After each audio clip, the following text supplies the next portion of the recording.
Oke guys, assalamualaikum warahmatullahi wabarakatuh. Selamat pagi untuk semuanya. Mohon maaf sebelumnya saya menggunakan headset karena mic-nya rusak, tidak bisa digunakan, jadi saya supaya jelas suaranya menggunakan ini.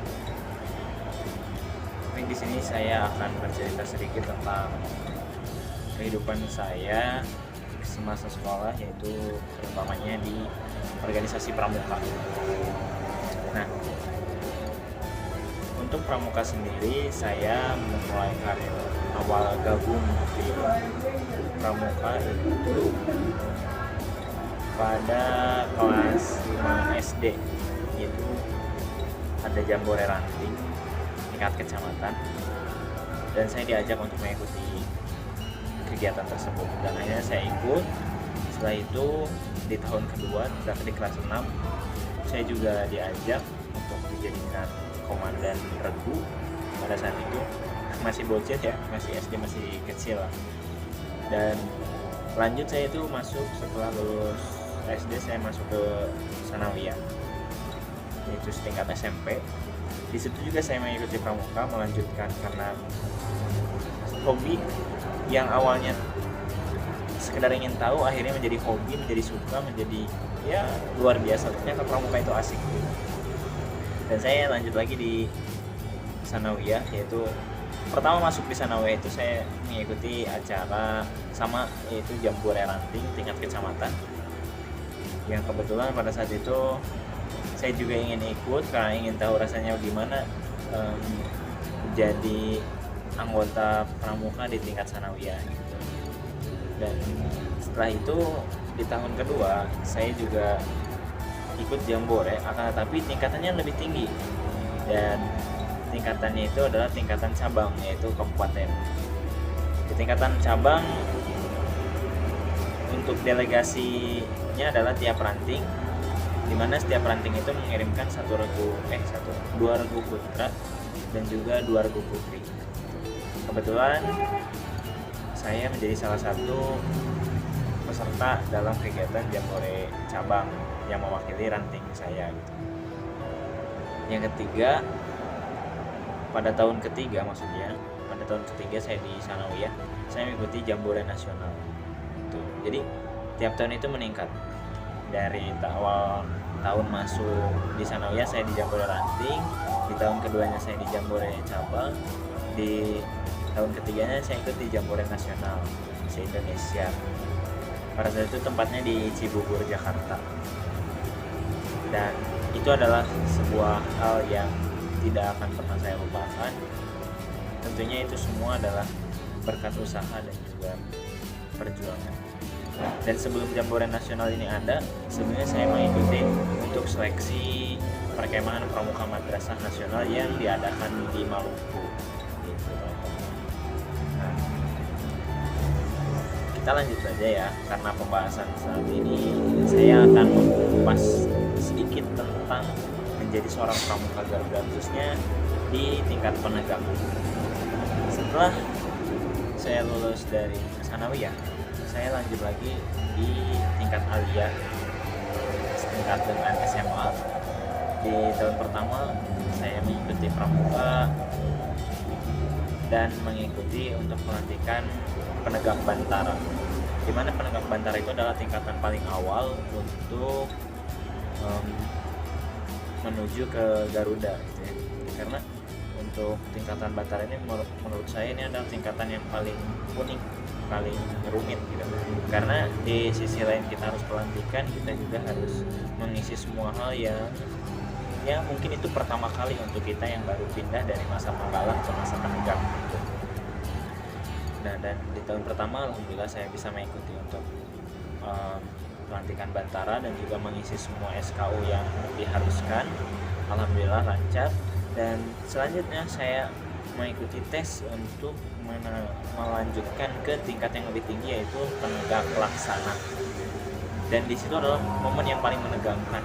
Kenapa momen yang paling menegangkan? Karena saya dites langsung oleh Mabidus, oleh kepala sekolah. Jadi menurut saya itu adalah sebuah hal yang membuat saya canggung dan juga takut salah gitu. Akhirnya saya memberanikan diri dan juga meyakinkan bahwa saya bisa, dan alhamdulillah akhirnya lulus dan menjadi pramuka penegak laksana.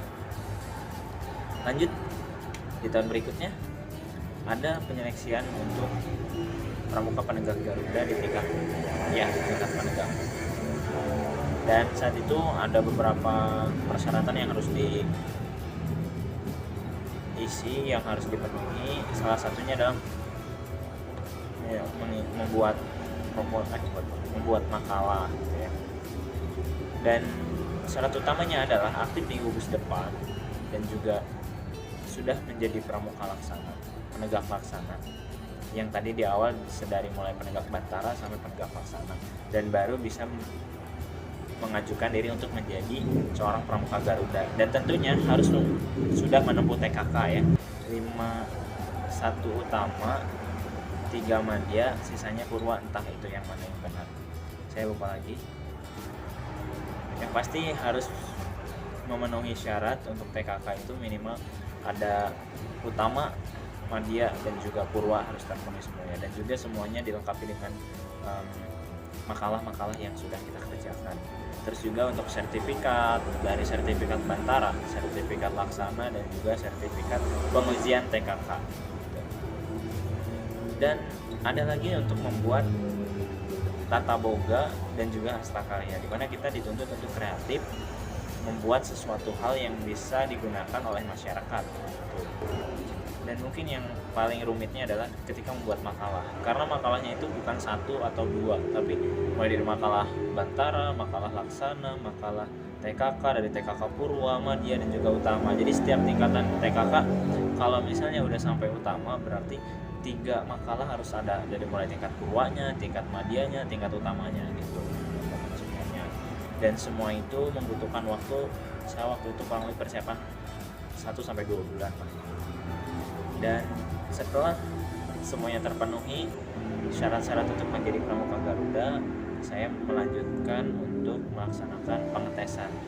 Akan tetapi yang sedihnya adalah H-1 pengetesan saya mengalami kecelakaan yang mengakibatkan saya harus dilarikan ke rumah sakit. Dan namun alhamdulillah tidak sampai dirawat, akan tetapi ini dagu saya sampai dijahit sebanyak 5 jahitan, dan juga cuti sekolah selama kurang lebih 2 minggu. Akan tetapi yang menjadi uniknya adalah saya memaksakan pergi ke sekolah 2 hari setelah kecelakaan, karena untuk mengejar ketertinggalan saya dalam mengisi syarat untuk menjadi pramuka Garuda itu. Dan pada saat itu saat sekolah, saya langsung izin pergi ke kuartir Sabang untuk menyerahkan berkas-berkas yang telah saya penuhi untuk menjadi seorang pramuka Garuda. Dan alhamdulillah diterima dengan baik, dan langsung diumumkan bahwa tanggal 14 Agustus sekaligus dengan upacara Hari Pramuka datang untuk melaksanakan pelantikan oleh Bupati. Namun setelah pulang ke sekolah, saya merasakan hal yang tidak enak karena dada saya sakit, juga dari hidung keluar darah, dan akhirnya saya tidak bisa melanjutkan sekolah beberapa hari, dan saya disuruh pulang oleh guru saya untuk istirahat di rumah.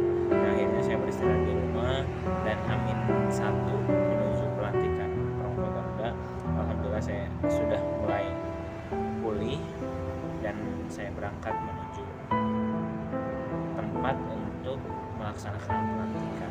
Dan alhamdulillah saya dilantik menjadi seorang pramuka Garuda. Itu teman-teman.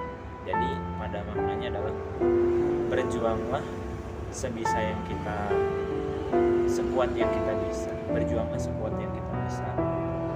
Berusahalah tanpa henti, karena yakin bahwa usaha itu tidak akan pernah memberikan hasil yang jelek. Kalau usaha kita baik, hasilnya juga akan baik. Kalau usaha jelek, pasti akan mendapatkan hasil yang jelek. Jadi siapapun bisa menjadi apapun, tidak hanya orang-orang yang istilahnya dibanggakan, diunggulkan, tetapi siapapun yang mau berusaha pasti akan bisa menjadi apapun.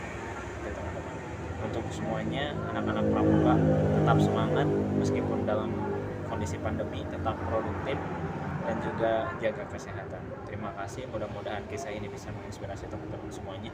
Dan untuk yang mau lanjut cerita yang lain di saya dulu aktif di OSIS dan juga lainnya. Oke, terima kasih untuk teman-teman yang sudah mendengarkan video ini. See you next time.